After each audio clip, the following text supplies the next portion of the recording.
আসসালামু আলাইকুম। এ পর্যায়ে আমরা রাশি বোর্ড 2025 এর একটা কোশ্চেন সলিউশন করব। তো উদ্দীপকটা এমন দেওয়া আছে, f অফ x এর একটা ফাংশন দেওয়া আছে এবং p অফ x এর আরেকটা ফাংশন দেওয়া আছে এবং এখানে একটা কন্ডিশন দেওয়া আছে, সেটা হচ্ছে x নট ইকুয়াল টু 2। যাই হোক, এই জিনিসগুলো আমরা পরে আলোচনা করতেছি। তার আগে আমাদের ক নাম্বার কোশ্চেন, যেটা আমাদের ডিটারমাইন করতে বলছে, x cube plus 8x square plus kx plus 25 বহুপদীর একটি উৎপাদক x প্লাস 5 হলে k এর মান নির্ণয় করো। তাহলে দেখো, এখানে একটা রাশি দেওয়া আছে, রাশিটা বহুপদী হিসেবে তারা বিবেচনা করতে বলছে। বহুপদী বলতে কি বোঝায়? যার একাধিক পদ আছে, অর্থাৎ একের অধিক পদ থাকলে সেটাকে বহুপদী বলা হবে। দেখো, এই রাশিটার কয়টা পদ আছে? টোটাল 1 2 3 4টা পদ আছে। যেহেতু 4টা পদ আছে, রাশিটাকে আমরা বহুপদী হিসেবে বিবেচনা করতে পারবো। আচ্ছা, যাই হোক, এখানে আমাদের বহুপদীর কোনো কাহিনী নেই। আমরা যেটা কাহিনী বের করতে বলছে সেটা হচ্ছে তোমার এই রাশিটার x প্লাস 5 একটা উৎপাদক হলে k এর মান কত তা নির্ণয় করতে বলছে। তাহলে রাশিটার x প্লাস 5 একটা উৎপাদক। দেখো, উৎপাদকের শর্তানুযায়ী আমরা x প্লাস 5 ইকুয়াল টু 0 লিখতে পারবো। এটা নিয়ে তো কোনো সন্দেহ নেই। দেখো, এখান থেকে আমরা x এর মান বের করতে পারবো কিভাবে? তাহলে এখান থেকে দেখো, x ইকুয়াল টু কি লিখতে পারবো? প্লাস 5 ওই পারে গেলে মাইনাস 5 হয়ে যায়, অর্থাৎ x এর ভ্যালু মাইনাস 5। অর্থাৎ ওই রাশিটাতে x এর পরিবর্তে মাইনাস 5 বসায় ক্যালকুলেশন করব। এই রাশিটাতে x এর জায়গায় মাইনাস 5 বসায় ক্যালকুলেশন করব, করে আমরা ওখান থেকে k এর মান ডিটারমাইন করব। তার আগে ধরাধরি করি একটু, অর্থাৎ ফর্মালিটি হিসেবে আমরা ধরি রাশিটাকে f অফ x হিসেবে আমরা বিবেচনা করলাম। f of x equal to x cube plus 8x square plus kx plus 25। ঠিক আছে, এখন আসো আমরা এই রাশিটাতে, অর্থাৎ এই ফাংশনে x এর পরিবর্তে মাইনাস 5 বসায় ক্যালকুলেশন করব। x এর পরিবর্তে মাইনাস 5 বসায় আমরা ক্যালকুলেশন করব। দেখো, এখানে x এর পরিবর্তে মাইনাস 5 বসানো, যেহেতু x এর ভ্যালু মাইনাস 5। তাহলে ভাগশেষ উপপাদ্যের শর্তানুযায়ী f of minus 5 equal to আমরা 0 লিখতে পারি। এটা ভাগশেষ উপপাদ্যের একটা কন্ডিশন, আমরা বেসিকে দেখছিলাম। দেখো, তাহলে f অফ মাইনাস 5 অর্থাৎ x এর জায়গায় মাইনাস 5 বসায় ক্যালকুলেশন করব। দেখো, এখানে x এর পরিবর্তে আমরা মাইনাস 5 লিখব, তার উপর হোল কিউব আছে, প্লাস 8 ইন্টু x এর পরিবর্তে আমরা মাইনাস 5 লিখব, তার উপর স্কয়ার আছে, প্লাস k ইন্টু মাইনাস 5 লিখবো x এর পরিবর্তে, প্লাস 25। আর রাইট সাইডে আমাদের কি আছে? 0 আছে। এটুকু ক্যালকুলেট করে দেখো কত আসে। এটুকু ক্যালকুলেট করলে মাইনাস 125, এখানে তোমার প্লাস 5 5 25, 8 25 200 আসতেছে, এখানে প্লাস মাইনাসে মাইনাস আসতেছে 5k প্লাস 25 ইকুয়াল টু 0। তাহলে দেখো, একটু খেয়াল করে দেখো, মাইনাস 125, 200 আর 25 এগুলো ক্যালকুলেট করলে আমাদের 100 আসে, আর এখানে মাইনাস 5k দাঁড়ায় ইকুয়াল টু 0। এখান থেকে আমরা k এর মান ডিটারমাইন করতে বলছি, k এর মান ডিটারমাইন করব। মাইনাস 5k ওই পার গেলে প্লাস 5k হয়, এদিকে আমাদের জাস্ট 100 থাকে। 5 ইন্টু k, 5টা এপার আসলে ভাগ হয়ে যাবে, কেন? এখানে গুণাকার আছে, এপার আসলে ডিভাইড হয়ে যাবে ইকুয়াল টু k। এখান থেকে আমরা k এর মান ক্যালকুলেশন করে 20 বের করছি। এটাই আমাদের অ্যান্সার হিসেবে কাউন্ট হবে, আমাদের যেহেতু k এর মান ডিটারমাইন করতে বলছে। এভাবে আমাদের ক নাম্বার কোশ্চেনের সলিউশন করতে হবে। এরপর আমরা খ নাম্বার কোশ্চেনের সমাধান করব। খ নাম্বার কোশ্চেন মূলত চ্যাপ্টার 1 বেসড কোশ্চেন, এখানে কম্বাইন আকারে আছে, আমরা এটা সলভ করে ফেলি। দেখো, আমাদের খ নাম্বার কোশ্চেন যেটা আমাদের বলছে, f inverse x equal to x হলে x এর মান নির্ণয় করো। আমাদের কি দেওয়া আছে এটা ফার্স্ট লিখে ফেলি। দেওয়া আছে f inverse x, f inverse x equal to x দেওয়া আছে। এখান থেকে আমাদের x এর ভ্যালু ডিটারমাইন করতে বলছে। দেখো, উদ্দীপকে আমাদের একটা ফাংশন দেওয়া আছে f অফ x, এটাকে আমরা y হিসেবে ধরে নিলাম, ধরি ক্যালকুলেশনের সুবিধার্থে। দেখো, উভয় পক্ষকে আমরা f ইনভার্স দ্বারা গুণ করে দিব, উভয় পক্ষকে আমরা f ইনভার্স দ্বারা গুণ করে দিব। আর এখানে আগে থেকে f inverse sorry f of x ছিল, কেন গুণ করব? এখান থেকে x নিয়ে আসার জন্য, ফাংশনটা ভ্যানিশ করার জন্য। দেখো, এখান থেকে ইনভার্স আর এটা কেটে যাচ্ছে, আলটিমেটলি থাকতেছে x, তাহলে x equal two f inverse y লেখা যাচ্ছে এখান থেকে। বুঝে আসছে? এরপর দেখো, একটু খেয়াল করে, উদ্দীপকে যে ফাংশনটা দেওয়া আছে সেটা হচ্ছে f of x equal to x minus 3 divide by 2x minus 4। F of x এর পরিবর্তে আমরা কি লিখতে পারবো, ওয়াই লিখতে পারবো।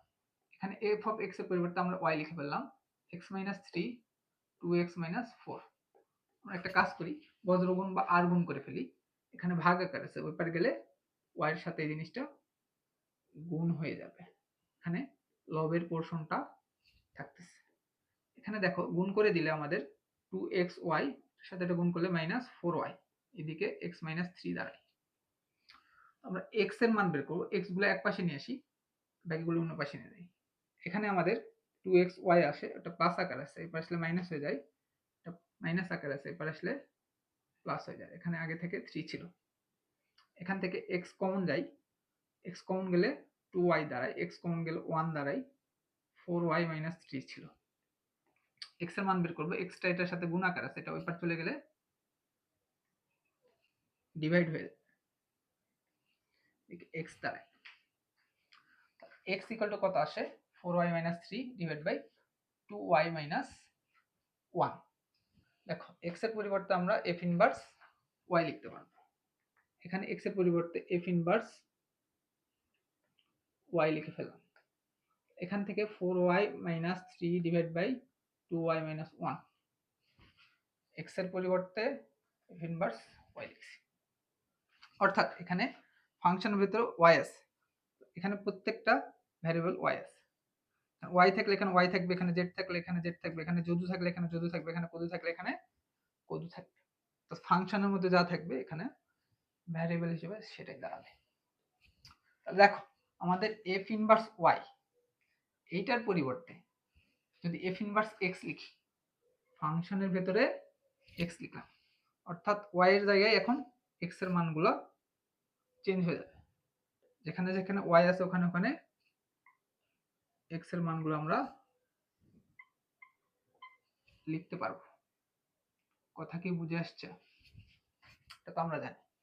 এখান থেকে দেখো f inverse x, f inverse x এর পরিবর্তে আমরা কি লিখতে পারবো, x লিখতে পারবো। f ইনভার্স x এর পরিবর্তে আমরা x লিখলাম, এদিকে x minus 3 divide by 2x minus 1 লিখলাম। এখান থেকে দেখো এই পোরশনটা ভাগ আছে, এবার আসলে গুণ হয়ে যাবে, এদিকে লবের পার্টটা থেকে যাচ্ছে, থেকে গুণ করে দিলে 2x স্কয়ার গুণ করে দিলে x 4x মাইনাস 3 দাঁড়ায়। 2x স্কয়ার মাইনাস x, এটা এই পাশে নিয়ে আসলে মাইনাস 4x, এটা এই পাশে নিয়ে আসলে প্লাস 3 ইকুয়াল টু 0 দাঁড়ায়। এখান থেকে দেখো 2x square minus x minus 4x calculation করলে মাইনাস 5x দাঁড়ায়, আর এখানে প্লাস 3 দাঁড়ায় ইকুয়াল টু 0। এখান থেকে মিল টার্ম আকারে আছে, তো আমরা মিল টার্ম করব, 2x square minus 2x minus 3x plus 3 equal to 0 দাঁড়ায় মিল টার্ম করলে। মিল টার্ম তোমরা করতে পারো, সেটা আমরা এটা এখানে ডিটেইলস বুঝাইতেছি না। এই পোরশন আর এই পোরশন থেকে 2x কমন যায়, এখান থেকে 2x চলে গেলে x থাকে, এখান থেকে 2x চলে গেলে 1 থাকে, এখান থেকে আর এখান থেকে মাইনাস 3 কমন যায়, এখান থেকে মাইনাস 3 চলে গেলে x থাকে, এখান থেকে মাইনাস 3 চলে গেলে মাইনাস 1 দাঁড়ায়। কেন? মাইনাসে প্লাসে মাইনাস 3 কমন নিলে 1 থাকে। এখান থেকে দেখো এই পোরশন আর এই পোরশন থেকে x মাইনাস 1 কমন যায়, এখান থেকে x মাইনাস 1 কমন গেলে 2x দাঁড়ায়, এখান থেকে x মাইনাস 1 কমন গেলে 3 দাঁড়ায়। আমাদের x এর মান নির্ণয় করতে হবে। তাহলে দেখো এখান থেকে সহগ সমীকৃত করলে x মাইনাস 1 ইকুয়াল টু 0 লেখা যাবে, আর 2x মাইনাস 3 ইকুয়াল টু 0 লেখা যাবে। এখান থেকে x এর ভ্যালু 1 দাঁড়ায়, এখান থেকে x এর ভ্যালু কত দাঁড়ায়, মাইনাস 3 উপর চলে গেলে প্লাস 3 হয়, দুটা গুণ আকার আছে, এবার আসলে ভাগ হয়ে যায়। আলটিমেটলি x এর ভ্যালু 1 আসতেছে আর 3/2 আসতেছে। হয় আমাদের উদ্দীপকের কোশ্চেনটার উপরের কোশ্চেনটার সলিউশন করতে হবে। এরপর যে আমরা গ নাম্বার কোশ্চেনের সলিউশন করব। তো গ নাম্বার কোশ্চেন আমাদের যেটা বের করতে বলছে, p অফ x কে আংশিক ভগ্নাংশে প্রকাশ করো। p অফ x একটা ভগ্নাংশ দেওয়া আছে, সেটাকে আমাদের আংশিক ভগ্নাংশে কনভার্ট করতে বলছে। দেখো আমরা p অফ x কে আংশিক ভগ্নাংশে কনভার্ট করে ফেলি। আমাদের ভগ্নাংশটা কি দেওয়া আছে এটা ফার্স্ট লিখে ফেলি। তাহলে দেওয়া আছে p of x equal to 3x cube divided by x minus 2 into x minus 3 into x minus 4. তাহলে আংশিক ভগ্নাংশ প্রকাশ করার ক্ষেত্রে আমাদের ধরে নিতে হয়, ধরি পি অফ এক্স এর যে ভগ্নাংশটা আছে এটা আমরা ধরে নিলাম।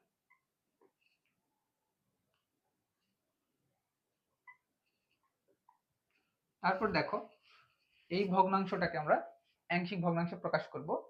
আংশিক ভগ্নাংশে প্রকাশ করার জন্য এখানে 3টা টান দিব। তারপর নিচের রাশিগুলো ইনটু আকারে আছে কিনা আমরা চেক করব। যেহেতু রাশিগুলো ইনটু আকারে আছে সেহেতু প্রত্যেকটা রাশি আমরা সেপারেট করে লিখব। মাঝে প্লাস দিব, প্রত্যেকটা রাশি সেপারেট করে হরে লিখব। মাঝে প্লাস দিব, প্রত্যেকটা রাশি সেপারেট করে হরে লিখব। এরপর আমাদের এই ভগ্নাংশটা প্রকৃত ভগ্নাংশ নাকি অপ্রকৃত ভগ্নাংশ সেটা আমাদের চেক করতে হবে। তাহলে প্রকৃত নাকি অপ্রকৃত সেটা কিসের উপর ডিপেন্ড করে? লব আর হরের এক্স এর সর্বোচ্চ পাওয়ারের উপর ডিপেন্ড করে। দেখো লবের ক্ষেত্রে এক্স এর সর্বোচ্চ পাওয়ার কত? এক্স এর সর্বোচ্চ পাওয়ার বা ঘাত 3, এবং হরের ক্ষেত্রে এক্স এর সর্বোচ্চ পাওয়ার কত?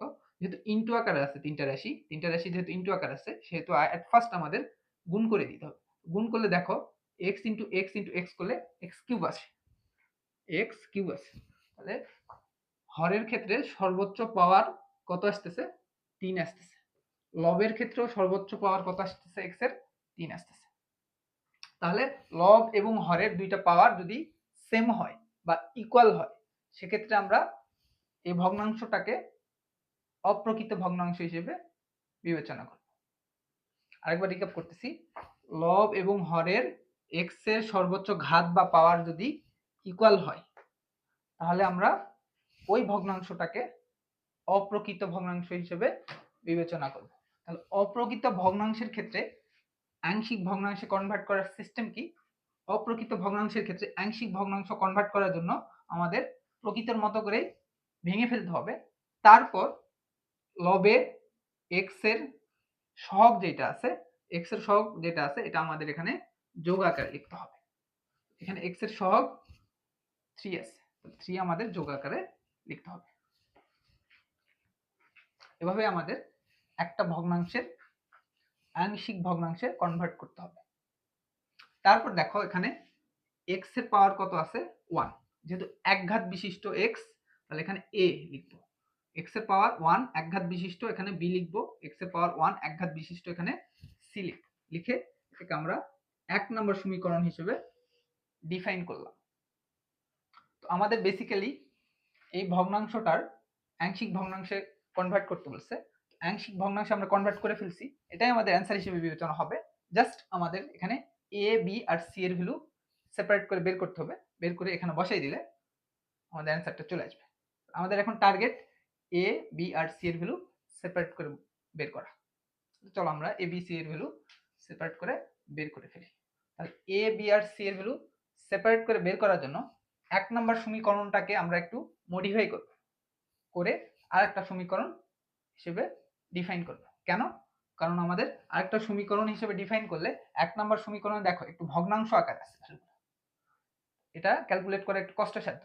এজন্য আমাদের সমীকরণটাকে একটু নরমালাইজ করে ফেলবো। তার জন্য আমরা কি করব? 1 নম্বর সমীকরণের উভয় পক্ষে এই হর যেটা আছে এখানে x - 2 x - 3 x - 4 এটা দ্বারা গুণ করে দেব। তাহলে নরমালাইজ হবে ভগ্নাংশটা ক্যালকুলেশনের সুবিধার্থে। এখান থেকে 1 নম্বর সমীকরণের উভয় পক্ষে x - 2 x - 3 x - 4 দ্বারা গুণ করে পাই। তাহলে দেখো একটু খেয়াল করে দেখো এই পোর্শনটাকে এটা দ্বারা গুণ করলে কত আসতেছে। পোর্শনটা আগে লিখে ফেলি আমরা একটু রাফে। 3x cube divide by x - 2 x - 3 x - 4। আমরা এই ভগ্নাংশটাকে কি দ্বারা গুণ করব? এটা দ্বারা গুণ করে ফেলি। চলো x - 2 x - 3 x - 4 দ্বারা গুণ করলাম। গুণ করার পর কাটাকাটি করি, দেখো কাটাকাটি করলে আমাদের চলে যাচ্ছে সবগুলো, আমাদের থাকতেছে কত? 3x cube. এখানে এটার সাথে পোর্শনটা গুণ করলে জাস্ট 3x কিউব দাঁড়ায়। দেখো ভগ্নাংশটা আর ভগ্নাংশ আকারে নাই, এটাকে আমরা নর্মালাইজ করে ফেলছি ক্যালকুলেশনের সুবিধার্থে। এরপর আসো, এরপর আমরা পরের টার্মগুলোকেও এটা দ্বারা গুণ করব। দেখো 3 কে এটা দ্বারা গুণ করলে 3 into x minus 2 x minus 3 x minus 4 দাঁড়াইতেছে। এরপর আসো পরের পোর্শনটাকেও আমরা এটা দ্বারা গুণ করে ফেলি। দেখো একটু খেয়াল করে দেখো, পরের পোর্শনটা আমাদের কি আছে, a divide by x minus 2, এটাকেও আমরা x minus 2 x minus 3 x minus 4 দ্বারা গুণ করব। তাহলে গুণ করলে কি দাঁড়াইতেছে, এটা চলে যাচ্ছে, থাকে কত, থাকে হচ্ছে plus a into x minus 3 x minus 4। তারপর আসো পরের পোর্শনটাকেও আমাদের এটা দ্বারা গুণ করতে হবে। পরের পোর্শনটাকে গুণ করলে কি আসছে, না পরের পোর্শনটা কি আছে, b ইন্টু x মাইনাস 3, এটাকে আমরা x minus 2 x minus 3 x minus 4 দ্বারা গুণ করব। দেখো এটার এটা চলে যাচ্ছে, আমাদের থাকতেছে কত, b ইন্টু x মাইনাস 2 আর x minus 4, x minus 2 x minus 4 থাকতেছে। তারপরে আসো এই পোর্শনটাকেও আমাদের এটা দ্বারা গুণ করতে হবে। দেখো পোর্শনটা কি আছে, c ইন্টু x মাইনাস 4 আছে, এটাকেও আমাদের x minus 2 x minus 3 x minus 4 দ্বারা গুণ করতে হবে। এটা আর এটা কেটে যাচ্ছে, আমাদের দাঁড়াইতেছে কত, এখানে plus c into x minus 2 into x minus 3। Overall এটা দাঁড়াচ্ছে, এটাকে আমরা 2 নম্বর সমীকরণ হিসেবে বিবেচনা করলাম। আমাদের টার্গেট কি ছিল, a b আর c এর ভ্যালু বের করা। তাহলে a b আর c এর ভ্যালু বের করার জন্য আমরা এট ফার্স্ট লেফট সাইডে প্রথম সমীকরণে যে পোর্শনটা আছে, লেফট সাইডে হরের যে পোর্শনটা আছে, এটাকে সহগ সমীকৃত করব।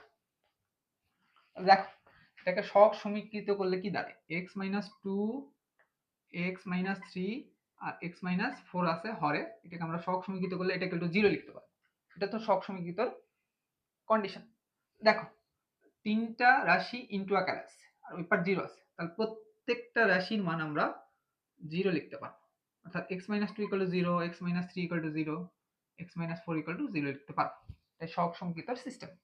এখান থেকে x এর ভ্যালু বের করব। x এর ভ্যালু মাইনাস 2 এর পার চলে গেলে প্লাস 2 হয়ে যায়। এখান থেকে x এর ভ্যালু মাইনাস 3 এর পার চলে গেলে প্লাস 3 হয়ে যায়। এখান থেকে x এর ভ্যালু মাইনাস 4 এর পার চলে গেলে প্লাস 4 হয়। এখান থেকে সহগ সমীকৃত করে আমরা তিনটা মান পাইছি, একটা 2 3 4। এরপর abc এর মান বের করার জন্য x এর মান 2 x এর মান 3 x এর মান 4 2 নাম্বার সমীকরণে বসাই দিব। বসাই দিলে আমাদের a b আর c এর আননোন কোয়ান্টিটির মানগুলো চলে আসবে। আমরা এট ফার্স্ট x এর ভ্যালু 2 2 নাম্বার সমীকরণে বসাই। এখান থেকে দেখো x ইকুয়াল টু 2 সমীকরণ 2a বসিয়ে দেখো 2 নম্বর সমীকরণে x এর ভ্যালু বসাই। 2 নম্বর সমীকরণ কি আছে, 3 ইনটু x এর ভ্যালু 2 তার উপর কিউব ইকুয়াল টু 3 ইনটু এখানে x এর ভ্যালু আমরা কত বসাবো, 2 বসাবো, 2 মাইনাস 2, তারপর এখানে ক্যালকুলেশন করলে 2 মাইনাস 3 2 মাইনাস 4। এরপর আসো প্লাস a ইনটু x এর value 2 minus 3 2 minus 4 plus b into x এর ভ্যালু 2 মাইনাস 2 2 মাইনাস 4। নিচে কি আছে, প্লাস c ইন্টু এক্স এর ভ্যালু 2 মাইনাস 2 2 মাইনাস 3, অর্থাৎ এক্স এর ভ্যালু 2 2 নম্বর সমীকরণে আমরা বসাই। এখন ক্যালকুলেট করে দিই কত আসতেছে। দেখো এদিকে ক্যালকুলেট করলে কত আসে, 3 আসতে 24, 24 দাঁড়াইতেছে ওভারঅল। এদিকে দেখো 2 মাইনাস 2 করলে 0 আসে, 0-র সাথে টার্মগুলো গুণ করলে পুরো পোর্শনটাই 0 হয়ে যাচ্ছে। এই পোর্শনটা পুরোটা 0 হয়ে যাচ্ছে। ওই 0 লিখাও যে কথা, না লিখাও একই কথা, আমি লিখতেছি না এখানে। তারপর দেখো পরের পোর্শনে ক্যালকুলেট করলে কত আসতেছে। এখানে ক্যালকুলেট করলে আমার দাঁড়ায় -2, এখানে ক্যালকুলেট দ্বারাই আমার -1 আর এদিকে এ থাকে। তাহলে এইটুকু ক্যালকুলেট করলে কত দাঁড়ায় দেখো তো, মাইনাস মাইনাসে +2 প্লাস 2a। এই পোর্শনটা ক্যালকুলেট করলে +2a আসে। আমি এখানে একবার লিখে দিচ্ছি +2a। তারপরে দেখো পরের পোর্শন যেটা আছে এটা 2 - 2 করলে 0 হয়। 0 এর সাথে প্রত্যেকটা পোর্শন গুণ করলে পুরো পোর্শনটাই 0 হয়ে যাচ্ছে।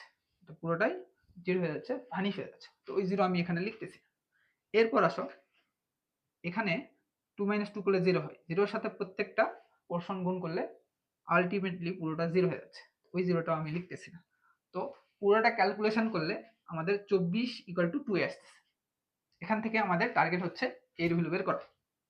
দেখো 2 এর সাথে গুণ আকার আছে, 2 এপার চলে আসলে ভাগ হয়ে যাবে। এখান থেকে ওভারঅল ক্যালকুলেট করলে আমাদের এর ভ্যালু আসতেছে 12। আমাদের টার্গেট ছিল এবিসি এর ভ্যালু বের করা, এর ভ্যালু আমরা বের করে ফেলছি। আমরা একটু এখানে লিখে ফেললাম = 12। আমরা একটু পরে ইউজ করব। আমি এইটুকু মুছে দিলাম।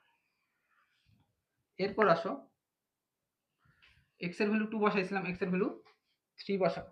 কোথায়? সমীকরণ 2 বসাই ক্যালকুলেশন করো। এখন x এর জায়গায় 3 বসাবো। তাহলে 3 into 3 cube = 3 into 3 - 2 3 - 3 3 - 4 plus a into 3 - 3 3 - 4 plus b into 3 - 2 3 - 4 plus c into 3 - 2 3 - 3। অর্থাৎ x এর পরিবর্তে 2 নম্বর সমীকরণে 3 বসায় মান ক্যালকুলেশন করব। দেখো এই পোর্শনটা ক্যালকুলেট করলে 27 3 27 কত আসতেছে? 27 ইনটু 3 ক্যালকুলেশন করলে 3 7 21 এর 1 3 2 6 আর 2 8 81 দাঁড়াইতেছে। এটুকু ক্যালকুলেট করলে কত আসে দেখো, 3 - 3 করলে 0 আসে। তাহলে পুরো পোর্শনটাই 0 আসবে। কেন? 0 এর সাথে প্রত্যেকটা পোর্শন গুণ করলে আলটিমেটলি 0 আসতেছে, পুরো পোর্শনটা 0। আমি 0টা লিখতেছি না। এরপর আসো 3 - 3 করলে 0, 0 এর সাথে এটা গুণ করলে 0 আসতেছে। তো এই পোর্শনটা পুরোটা 0 হয়ে যাচ্ছে, যেটা আমি লিখতেছি। এরপর আসো এই পোর্শনে ক্যালকুলেশন করলে কত আসতেছে, 3 - 2 করলে 1 আসে, আর 3 - 4 করলে -1 আসে। তারপর এখানে b থাকতেছে। এইটুকু ক্যালকুলেশন করলে আমাদের কত আসে, -b। কত আসে? -b। এখানে -b আমি লিখে ফেলছি। এরপর আসো এই পোর্শনটা ক্যালকুলেট করলে কত আসে দেখো, 3 - 3 করলে 0 আসে। 0 এর সাথে এই টার্মগুলো গুণ করলে 0 আসে। আলটিমেটলি পুরো পোর্শনটা 0 হয়ে যাচ্ছে, ভ্যানিশ হয়ে যাচ্ছে। আমি এখানে লিখতেছি না। তাহলে আমাদের পুরোটা ক্যালকুলেশন করলে -b = 81 আসতেছে। এখান থেকে উভয় পক্ষকে মাইনাস দ্বারা গুণ করলে, এই পোর্শনটাকে মাইনাস দ্বারা গুণ করলে মাইনাসে মাইনাসে প্লাস হয়ে যাবে। এই পোর্শনটাকেও মাইনাস দ্বারা গুণ করলে কত আসতেছে, প্লাসে মাইনাসে মাইনাস হয়ে যাচ্ছে। আলটিমেটলি b = -81 আসতেছে। এটা আমরা একটু সাজাই লিখি। এখান থেকে b = -81 আসবে। তো b এর মান আমরা পেয়ে গেছি -81। এটা একটু পরে ইউজ করব। এর মান পাইছি, b এর মান পাইছি। এখন আমাদের c এর মান বের করতে হবে। ঠিক আছে, c এর মানের পর বের করতে হবে। দেখো তাহলে x এর ভ্যালু 4 আছে, x এর ভ্যালু 2 বসাইছি, 3 বসাইছি আর 4 আছে। x এর ভ্যালু 4। আবার আমরা 2 নম্বর সমীকরণে বসাই আননোন কোয়ান্টিটি আর একটা c আছে, ওটা আমরা বের করব। যেখানে x আছে ওখানে এখন 4 বসাবো। তাহলে দেখো এখানে আমরা 4 বসাই। 3 × 4 cube = 3 × 4 - 2 4 - 3 4 - 4 plus a × 4 - 3 4 - 4 plus b × 4 - 2 4 - 4। তারপরে দেখো c × 4 - 2 4 - 3। অর্থাৎ x এর ভ্যালু 4।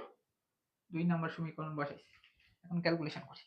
দেখো 4 × 7 = 16 4 × 64 64 × 3 64 × 3 ক্যালকুলেশন করলে 3 4 12 2 3 6 18 18 19 192 দাঁড়ায়। এখানে 192 দ্বারাই এটুকু ক্যালকুলেশন করলে। এরপর আসো এখানে ক্যালকুলেশন করলে 4 - 4 করলে 0 আসে, 0-র সাথে এই পোর্শনগুলো গুণ আকার আছে, 0-র সাথে এগুলো গুণ করলে আলটিমেটলি পুরোটা ভ্যানিশ হয়ে যাচ্ছে, 0 হয়ে যাচ্ছে, তো আমরা এটা লিখতেছি না। এরপর আসো এইটুকু ক্যালকুলেট করলে 4 - 4 করলে 0 আসে, 0-র সাথে প্রত্যেকটা পোর্শন গুণ করলে 0 আসে, পুরো পোর্শনটা 0 হয়ে যাচ্ছে, লিখতেছি না। তারপর 4 - 4 করলে 0 আসে, পুরো পোর্শনটা 0-র সাথে গুণ করলে আলটিমেটলি পুরোটা 0 আসে, এটা আমরা লিখতেছি না। এরপর আসো এই পোর্শনটা ক্যালকুলেশন করলে আমাদের কত দাঁড়ায়, 4 - 2 করলে 2 দাঁড়ায়, এখানে সি আছে আর এদিকে 1 থাকে, আলটিমেটলি এখানে 2c দাঁড়ায়। তাহলে এটুকু ক্যালকুলেশন করে 2c আসতেছে। আমরা এখান থেকে c এর মান বের করব, 2টা c এর সাথে গুণ আকার আছে, 2টা এপারে আসলে ডিভাইড হয়ে যাবে, 192 ডিভাইড 2 ইকুয়াল টু c। এখান থেকে c এর ভ্যালু আমাদের কত আসতেছে, c এর ভ্যালু আমাদের এখান থেকে ক্যালকুলেশন করে দেখবা, 9 2 18, 1 12, 6 2 12, এখান থেকে আমাদের c এর ভ্যালু 96 আসছে। ঠিক আছে, তাহলে আমরা c এর ভ্যালু 96 পেয়েছি। a b আর c এর মান এখান থেকে বের করে ফেলছি, যেটা আমাদের বের করতে হইতো। আমরা প্রথমে বলছিলাম এখন a b c এর মান 1 নম্বর সমীকরণে বসাই দিলে আমাদের প্রদত্ত ফাংশনের আংশিক ভগ্নাংশে কনভার্ট হয়ে যাবে। এখন আমরা 1 নম্বর সমীকরণে a b c এর ভ্যালু বসাই দিই। ঠিক আছে, তো দেখো, অতএব 3x³ divide by x - 2 x - 3 x - 4 যা আছে লেফট সাইডে তা লিখে ফেলবো। তারপর এখানে ইকুয়াল দিব, তিনটা টার্ম উঠে যাবে যেহেতু আমরা মান বসাইতেছি। দেখো এখান থেকে 3 প্লাস এর ভ্যালু আমরা কত বের করছি, 12 বের করছি, ওখানে এর ভ্যালুটা বসাই দিলাম, আর নিচে আমাদের x - 2 আছে, প্লাস b এর ভ্যালু আমাদের -81 আসে, এখানে b এর ভ্যালু -81 বসাইলাম, ডিভাইড বাই x - 3। তাহলে দেখো এই প্লাসে মাইনাসে মাইনাস হয়ে যায়, যেটা আমি একবারে লিখতেছি এখানে মাইনাস, মাঝে প্লাস আছে, c এর ভ্যালু আমরা কত বের করছি, 96, এখানে c এর পরিবর্তে 96 বসাইতেছি, আর নিচে x - 4 দাঁড়াইতেছে। তাহলে এটাই আমাদের প্রদত্ত ফাংশন বা প্রদত্ত ভগ্নাংশের আংশিক ভগ্নাংশে কনভার্ট করার সিস্টেম, এটা আমাদের অ্যান্সার হিসেবে বিবেচনা হবে। এভাবেই আমাদের কোশ্চেনটার সলিউশন করতে হবে।